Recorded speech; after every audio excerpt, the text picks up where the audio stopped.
What's up, everybody? Welcome to the Strength Solutions Podcast. We're on Apple and Spotify. You can rate and review us.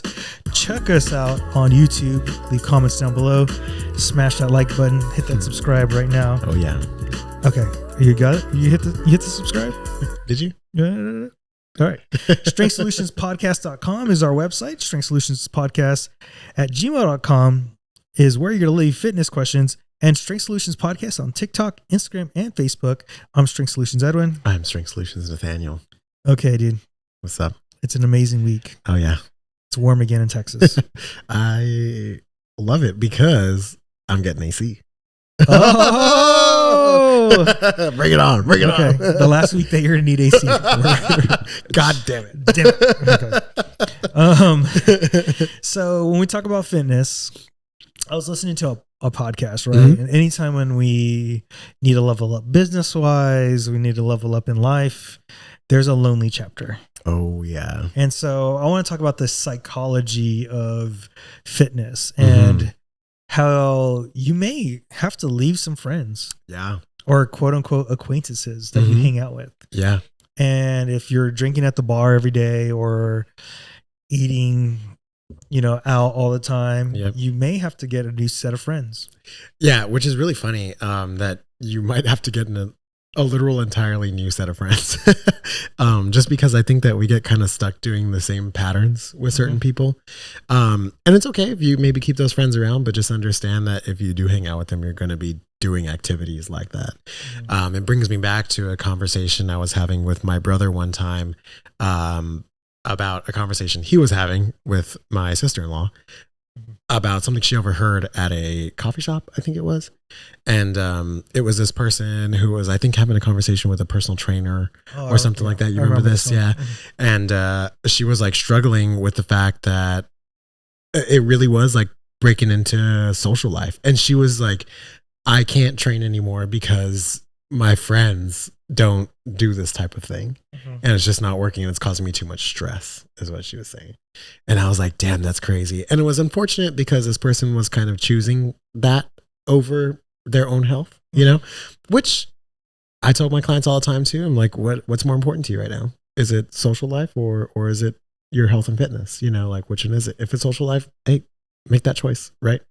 But I think you're right. There is that sort of lonely period, where you're going through a transition. Hey, realizing, man, maybe these people aren't really my friends. Why aren't they being supportive of this stuff? Why are they trying to bring me down? Yeah. And if you do want to keep your social life and keep your friends, you got to be realistic with your goals. And I think that is a big part. Sometimes you will be lonely during this week. Maybe the next week you have a little bit more social. You'll learn how to say no today because we have abundance of everything. Too many options. And I'll give you a perfect example. I have a client that I train online and lost 14 pounds in a year. Hey, let's go. That's awesome, right? Congratulations. If you look at it, it's about like a pound a month. It's just like slow and controlled. Yeah. And they're fine with it. Cool. They're a mother. They have work. They have a lot of things going on in their life, but they lost 14 pounds. So you got to be realistic too on how far do you want to take your fitness. Yeah. It's very lonely if you go very extreme. It's not as lonely if you take your time, and you may have to change friends. Like I think maybe in that situation where you were talking about earlier, the girl talking about, well, they always go out to drink and they don't really work out. Well, at least in my client's situation, they're a little bit more supportive, more professional. And there's weeks where she'll say no to an event and stuff like that. So there are lonely moments. Yeah. But you can keep your social life as well. Yeah. I think that your point about being realistic about expectations is really, really good. And I think giving yourself credit for results is important too. Like, hey man, 1 pound a month is 1 pound a month, right? It could have been no pounds a month. Yeah. It could have been plus 1 pound a month. Right. Yeah, exactly. And so that's results. And I think that we have to kind of manage what we see as success. Correct. Right. For me, if I put on, 1 pound of muscle in 3 months, hey, that's pretty good for me. Could I go harder? Sure. But that's going to really dig into my family life, time at work, how much time my priorities. Right. And it's just the realistic part of it. I think the best thing I've ever heard was from a bodybuilder. Mm. He was talking about how selfish you have to be Oh yeah. to be able to compete at that level. Mm-hmm. And that's why when they marry somebody who is out there or they have a relationship, it tends to be someone who's also Right. in that field. If you look at them, they're not going to get with anybody else because you have to be so strict. Yeah. And you can't really go out and you got to really meal prep. And what type of lifestyle do you want? Everything's individualized at the end of the day. Yep. Very true. You know? And then what also plays a role in your fitness is your hormones. And I wanted to go into this today and talk about, like, personally, the best decision was for me to get my blood work, go with Renew and Dawn, and getting my testosterone. Dude, this is the first time in my life I feel like I can cut, even in my 20s, without like it being that hard. Yeah, even without like the struggle of it. Right? It's a struggle, don't get me wrong, but it's not as big of a struggle. Yeah, it gives you that edge, you know, over what maybe you didn't have before or what you would have as we age. Right. Kind of gives you that edge over it. I was talking to one of my clients. He's a little bit of an older guy, and he was asking me a question. He was like, can you lose weight and build muscle at the same time? And I was like, man, you know, realistically, I'm going to tell you no. Are there ways to do it? Maybe, especially at your older age, right? Like it's going to be a little more difficult. But I was like, you know, the one savate that I'd give you in your specific situation is that you're on TRT.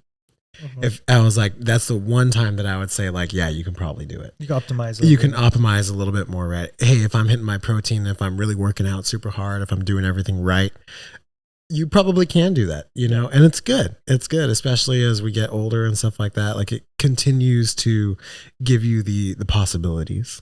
Yeah. I mean, if y'all are looking for help, you also check out Renew Wellness and Aesthetics and get help by them. And the other thing that's been helping me too is like going to Peterson Chiropractic. And now that I changed the style of my workouts and more worried about mobility and more worried about cardiovascular health and more worried about being strong in different dimensions, my joints have never felt better. But I feel like the chiropractic work has really helped in the sense of just adjusting me enough. And I like the way they do it there. It's not this big adjustment. It's just a small adjustment. And then I could adjust my muscles a little bit better to that structural change now. Right. Now you can kind of work in that new pattern. I just went to go see one of my PT friends. He helped me out a little bit because I was having some lower back issues. It wasn't necessarily pain, but it was like Camilla's putting it back on you. yeah. She blew out your back. I was like, I was deadlifting really hard.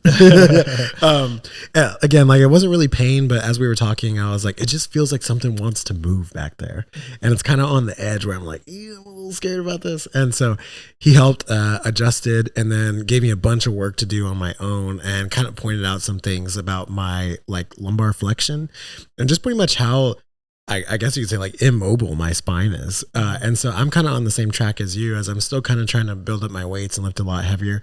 I'm also really, really focusing on a lot of my mobility work, working up to sets after we talked to Austin and stuff like that.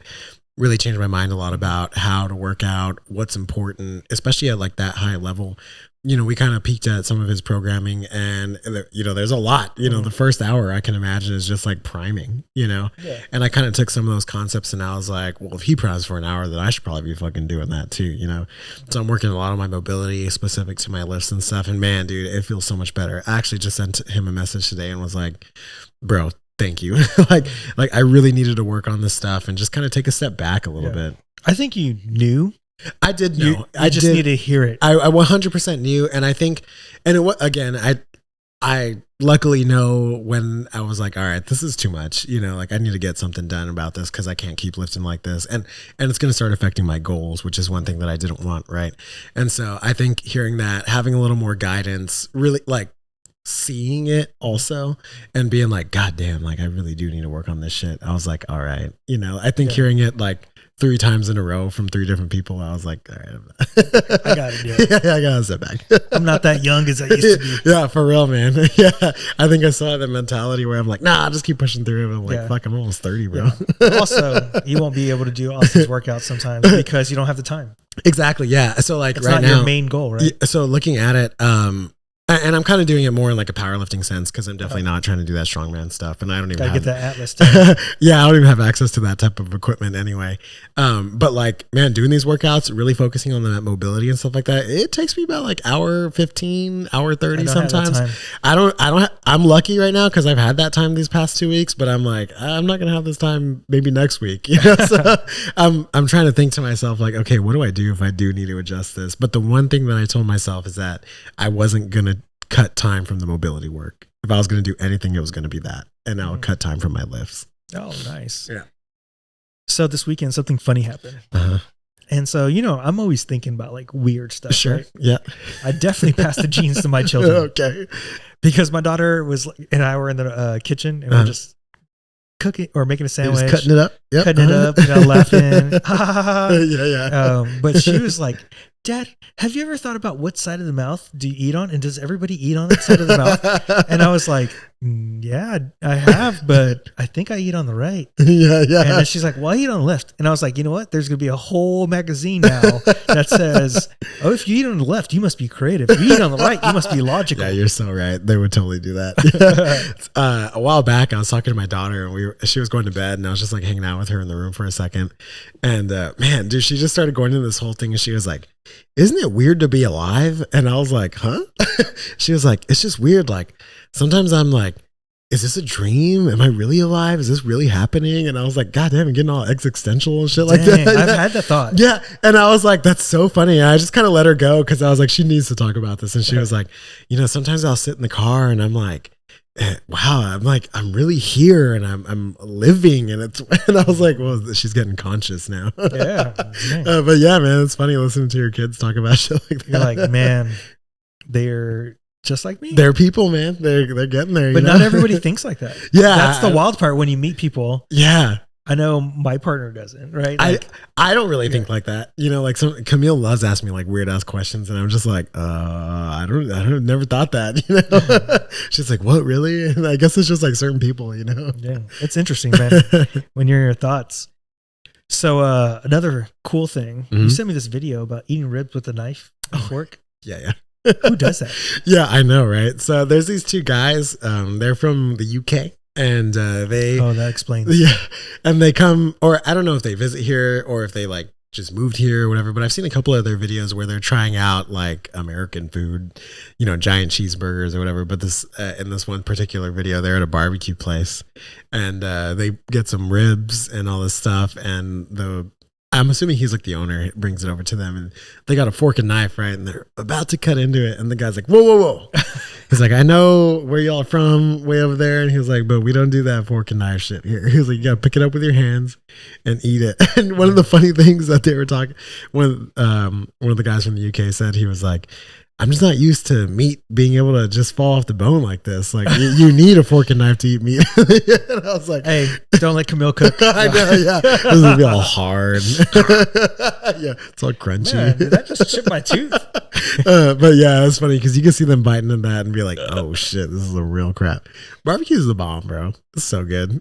So speaking of the UK, a man at 34 dies because general practitioner says it's anxiety.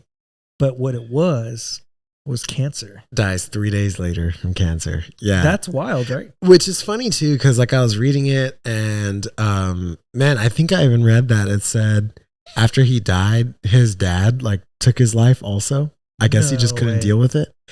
And it's funny because oftentimes I think we're like, oh, everywhere has it so much better. Like the UK, they have, you know, universal healthcare and Canada and blah, blah, and it makes it so much better and stuff like that. And it's funny because I think it's like that grass is always greener thing. Because if you talk to people from the UK, they're like, yeah, it's great that I don't have to pay for it, but I'm also not going to get seen for like a year. You know what I mean? Because the list is just so long because anybody can go. And so you just have all these people in front of you, people not caring. I bet, you know, they have a million people who come and complain. Because this guy's main complaint was like back pain, I think he said, and fatigue and anxiety and stuff like that. And they just brushed it off, man. They were just like, no, you're fine. I think they gave him like a vitamin D supplement and were like, go home. It all sped up the cancer. Yeah. Who knows, you know? Yeah. And then 3 days later, they finally brought him in. I think when they did the autopsy or whatever, when they found out later, he had like all of these tumors growing around his respiratory system and his lungs and all this stuff. And they were like, if he had, like, the system failed him, you know? Yeah. Let's get to that point in America too, though. Yeah. And I mean, it's everywhere, right? It doesn't matter if you have universal health care. It doesn't matter, whatever. It's just like, it comes down and, you know, it's not like this happens all the time, you know, or everybody's getting blown off or whatever, but it does happen, you know? I think this leads me to the best health advice I can give you is to advocate for yourself. Yeah. And I think at this point, that's the only choice you have because nobody's going to advocate for you. I mean, there's stuff that happens in hospitals. They're short staffed or whatever. And if you feel like there's something wrong, you got to keep on going at it. Never give up. The thing too, and then keep on trying to find the right person who's going to listen. Yeah, it's just going to take time. I think that's a big point too. That would be my advice: is like find the person that's going to listen to you, because in this situation, he had called. I think they said like 10 times over the course of like a few years, I guess.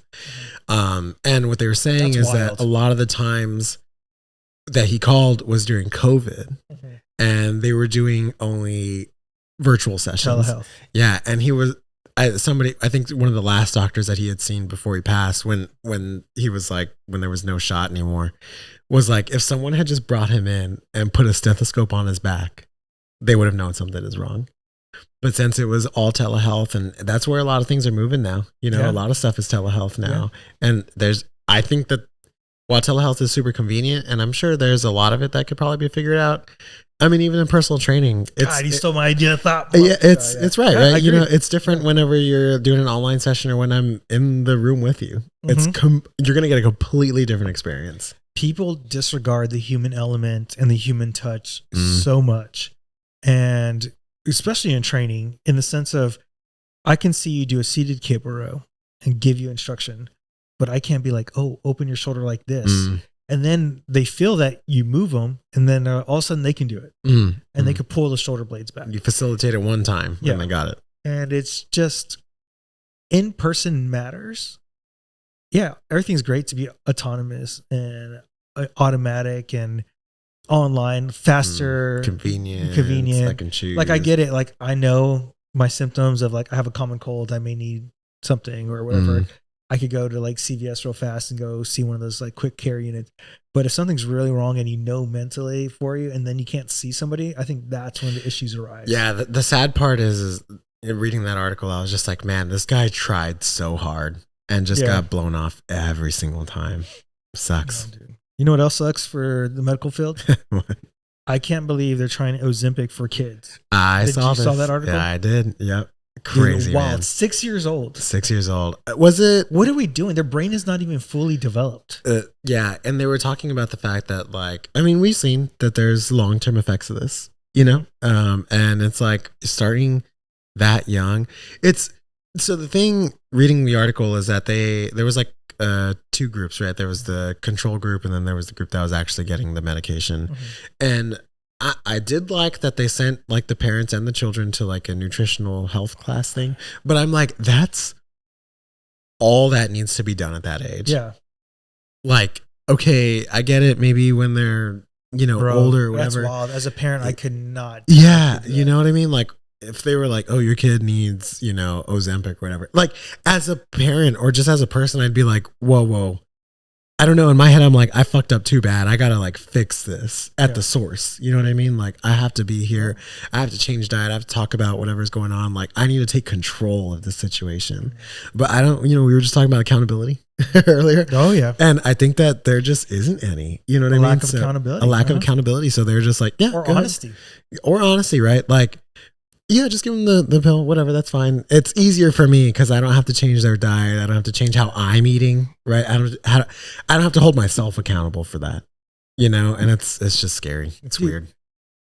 You know, we share a lot of stuff back and forth in videos, and it's not just accountability. I think people really struggle being honest with themselves. And I'm not guilty of it, right? And, you know, like I had a little self-talk this weekend. I was like, I'm cutting, but I say I'm cutting, but my actions on Sunday, I could have been at a lower weight on Monday. And I was like, okay, be honest. I had that moment. I shouldn't have had that moment. it's okay to hold myself accountable and I'll do better this week. And I think people don't have enough of that self-talk of, it is my fault. I need to be honest about it. And it happens all the time. It's funny because I literally was watching a sports channel, and this guy was talking about like his expectations for this player, and that the guy met the expectations, but he needed more to know if he was actually better or not. And then the guy was like, well, that's like telling your husband to take out the trash, but then you expected him to wash the dishes too, but you never told him. And so you're not being honest with the expectations that you're giving him. Yeah. And then you need to be clear. He's going to fail no matter what. Yeah. And so you're doing the same thing with the player. And so he kind of realized that he got caught in this trap of like, oh, you're right. Yeah. Because you could see it in the commentator's actions. But he still defended himself a certain way. Of course, yeah. Because there's always a way to gaslight yourself and take yourself which is funny out, too, because I bet in that situation, if he was like, wow, I didn't think of it that way. You know, that's how it should have been done, but it's on TV. So I bet so many people would have been like, wow, look at him taking accountability. That's a good coach, or that's a good, whatever. Commentator, yeah. But it's like, you can't do it. Like you said, especially when there's a whole public view, you know what I mean? But it's like, if you can't hold yourself accountable in private, you're never going to hold yourself accountable. I'm pretty sure I'll show, because the way he was reacting, he probably said like, dude, you got me on that one. Like, you were right. Yeah. Hopefully. Yeah. We'll believe it. Yeah. All right, dude. Before we go into studies, did you know men in Korea are refusing to help? Oh, yeah. I saw this too. Yeah. I think that's where we're headed in America. Because what was this story about? It was like somebody was choking or something like that. So there was something happening in the subway and it was choking. And then guys have to join the military in Korea. And so they know CPR, but none of the guys would help because of things that happened. Yeah. So in the past, this guy got sued because he grabbed a lady as she was falling, accidentally touched her in her chest area, and then like pulled her back, like he grabbed her around. Sexual harassment. He got sued for sexual harassment. A guy was doing CPR, got sued for sexual harassment. And they were like, it's better not to get sued for sexual harassment and have your name out there than it is to help a woman. Yeah. And so we're at that point in Korea. That's where it could head in America, right? Yeah, for sure. I mean, even now, it's like if I'm at the gym and I want to record one of my lifts or something like that, I'm like, I got to make sure this camera's pointed like fucking at me. I'm like holding it on the ground, like making sure that nobody record, dude. Yeah, and it sucks because I'm just like, I don't want anybody to like be uncomfortable or like come up to me. Like, dude, if someone came up to me and was like, "Are you recording me?" I'd fucking freak out. I'd be like, I'm just gonna leave it, like, because like there's probably times when you're at the gym and you're just like, I don't want to look this direction because there's women over there, and then I don't want to be accused that I'm looking. I'm like, wow, this ceiling is super interesting. Oh my god, it's yellow. What? That's some crazy. People smoking here? No, but I mean, I can totally see it. And it's not the assholes; it's the nice guys that you've screwed, right? Guys. Yeah. I understand what you mean. You know what I mean? It's the asshole guy's going to do it regardless. Sure. Yeah. And I'm not talking about the CPR thing. I'm talking about the recording harassment thing. Yeah. You're not, and that's probably like not even 0.5% of men. And the funny thing too is like, well, I don't know, maybe we're going too much into this, but it's like, if the goal was to feel safer.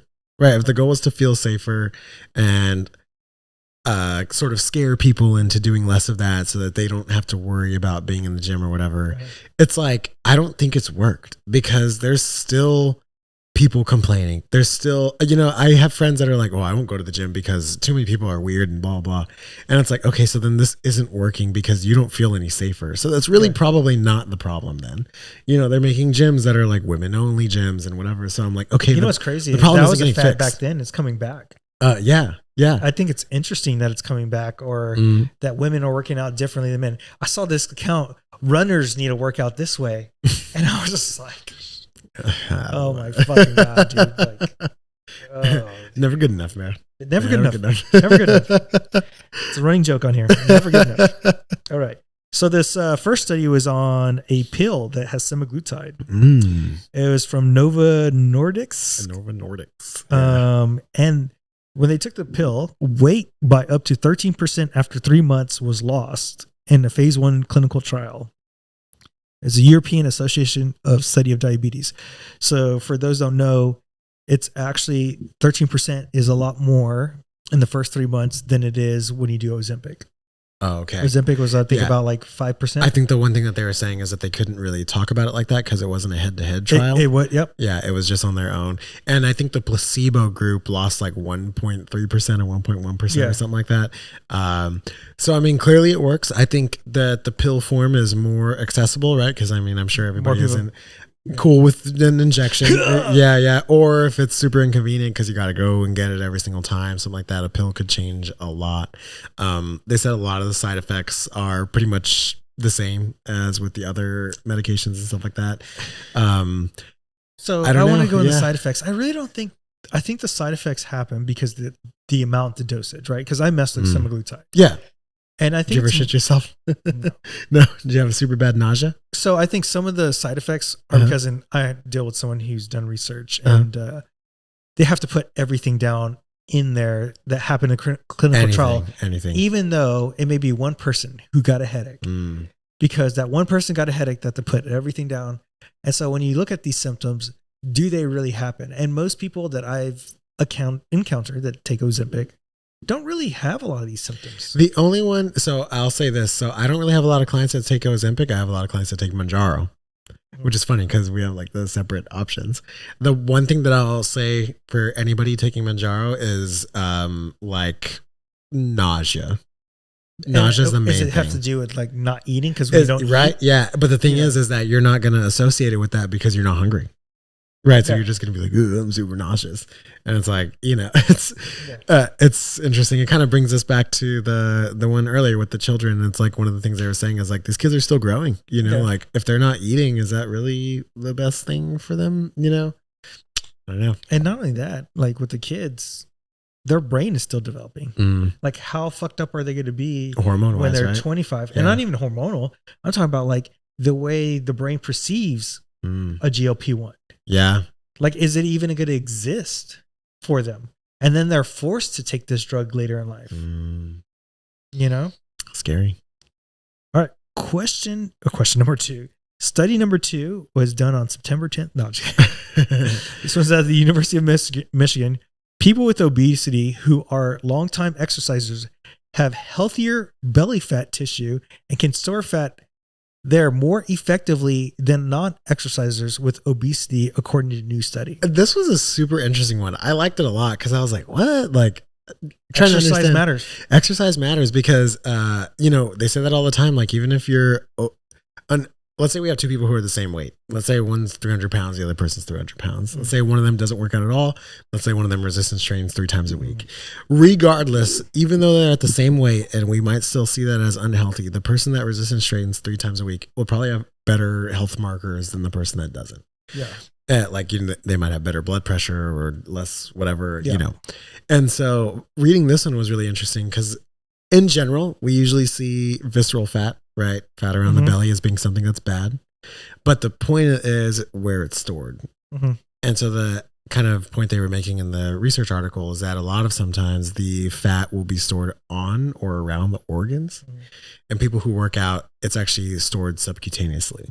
So just beneath the skin, which is the healthiest place for fat to be if it's going to be anywhere. And so that was badass, man. So see what I got right here? This is healthy. This is healthy. So what also, if you went deeper into study, right, and the structure of which cell, right, they said obtained fat was completely different, right, and the way that it lost fat as well. Yeah, they said I think it had less like inflammatory molecules, and I think it was like better something with protein as well. Like there was more space for it. I can't remember what it was, but the actual structure of the fat. That's wild, different. Right? That's insane. That's so cool. Yeah. Good study. I like that one. Hit the gym. All right, guys. If you like what we're doing, please share, like, and subscribe. We're on Apple, Spotify. You can rate and review us on YouTube. You can subscribe right now and leave a comment down below. Then on our website is strengthsolutionspodcast.com, and we have free blogs, free guides, and programs for purchase. Email strengthsolutionspodcast@gmail.com. That's where you can email us future fitness questions. Social media, Strength Solutions Podcast on TikTok, Instagram, and Facebook. I'm Strength Solutions Edwin. I'm Strength Solutions Nathaniel. All right. First fitness question. Is eating processed food always bad? Ooh, interesting. That's a good one. What do you think? Like everything else, nothing's ever good. Nothing's ever bad. Yeah, that's it's all based off of context. So if I'm starving, and I have no food around me, processed food is good. It's great. Also, let's say I'm camping and I need stuff to last for a very long time. Mm. Processed foods are good. Oh, true, for like storage, you mean? Storage. Yeah. Mm-hmm. You know, we created processed foods not just to taste good, but we created processed foods back then to be able to store because of the lack of food back then. Yeah. And also for taste because we like salted food and all that stuff. It's not inherently a bad thing. What makes it a bad thing in our society today is the fact that we have an abundance of food. Yeah, the overconsumption. And the overconsumption of processed versus unprocessed. And the easy access into which we have it. But there's probably parts of the world where processed food is still excellent because they don't have access to food how we have access to food. I don't think people understand that. And it's more of a distribution issue with food than anything else. We have plenty of food for people around the world. It's just a distribution kind of issue. I think looking at it like a tool, right? You know, if I'm running late on something, hey, processed food is usually easier to prepare. It's easier access. I don't have to like sit and cook all the time, right? Using it as a tool in times that you need it. I think, like you said, it becomes a problem when it becomes your main food source, right? If I'm always eating processed food, then it's not the best, right? But I don't think that we should look at it as like, that's bad. Don't do that. It's going to kill you. I think there's a time and a place. And I think looking at it like a tool is important. I'm going to give you another perfect example is at a birthday party. And you're being social, you're a healthy individual. Maybe you have it that one time and you're part of the group and part of the social part. Social has just as much importance to longevity than, you know, your physical health. That's a totally different way of looking at it. Yeah, you're right. What was that? You were right. I don't hear that from my wife very much. So you're hit right. me right here. Yeah. You're wrong all the time. No, I'm playing. All right. Question number 2. How much of a role is diet and how much of the role is fitness? Which one is the most important? And which one is the most important when it comes to fat loss and muscle gain? Well, I guess it depends on the goal. If it's fat loss, I'm going to say, well, man, I don't know. It's really hard. So I know both of us answered neither, right? Yeah, right? We would exactly. answer both because you need a stimulus and stuff like that. Yeah. But if I was forced to choose one, I would say for fat loss, it'd be more nutrition. For muscle gain, it's going to be the stimulus that you send to it. Because at the end of the day, if you don't send a stimulus, you're not going to gain any muscle. Yeah. Right? At the end of the day, you need both. Right. And I hate when we always try to separate everything. It's you're a complex organism. And I could even add sleep into this and it could make a huge difference. And I think why pick one over the other at the end of the day? Now, I say nutrition for fat loss because if you don't control calorie intake, you're never going to get to the point of losing weight. You're always going to either going to gain weight or whatever. I do think fitness is a little less important there. Now, for muscle gain, you have to send the correct stimulus with protein enough and calories enough. Right. And that's a little bit of both. But if you don't send that right stimulus, you could be doing cardio. You're never going to gain muscle. Right. So it's about the stimulus you send for fitness. Yeah, it's got to be both. At the end of the day, there really is that. But like you said, picking one or the other, definitely be nutrition and then resistance training for the other one. All right. Question number 3. When lifting, what have you seen that is the most important that helps people feel their lifts more and allows them to lift better? Okay. Interesting. I could think of so trying to think of like what we see is the best way for people to kind of get more in connection with the muscle, etc. Okay. Or it makes their lift more efficient or whatever, right? I think what is one thing is tempo. Yeah, that's what I was really learning. I think too many people go too fast. They don't feel the movement. Or let's say I'm doing a barbell back squat and I'm going in tempo. Well, what is my core supposed to feel like as I go all the way through the movement? Where do I lose my core? And using that tempo to your advantage is what's going to help you. One of the things that I'm working on a lot right now is like pausing and holding. And so kind of really making sure that I'm reaching depth in a lot of things. If I'm doing a Like, for example, today I was doing barbell bench, making sure I'm not like bouncing it off my chest, bringing it down, holding for like 1, 2, and then driving through that positioning there. And man, you can really tell a difference when you're doing that. I can tell that I'm using my chest. I can tell that my triceps are getting worked, everything like that, as opposed to if I'm just kind of there, kind of, I guess you could say, going through the motions. I think pausing and tempo work are definitely some of the best ones in order to make sure that you're like, especially in terms of efficiency, right? Really making sure that you're efficient in the lift and not losing energy at any of those points. Yeah. All right. Question number 4. How should I prepare for a 5K in 3 months? I only have 2 days a week to work out for 30 minutes. Oh, damn. Well, 30 minutes each day, I'm assuming. Yeah, still, that's I think cardio is pretty easy to get better at. Yeah. And what I would do for 2 days a week is make sure your steps are up. That'd be the first thing. So everyday life, your step is up. One workout I would choose as the long run workout.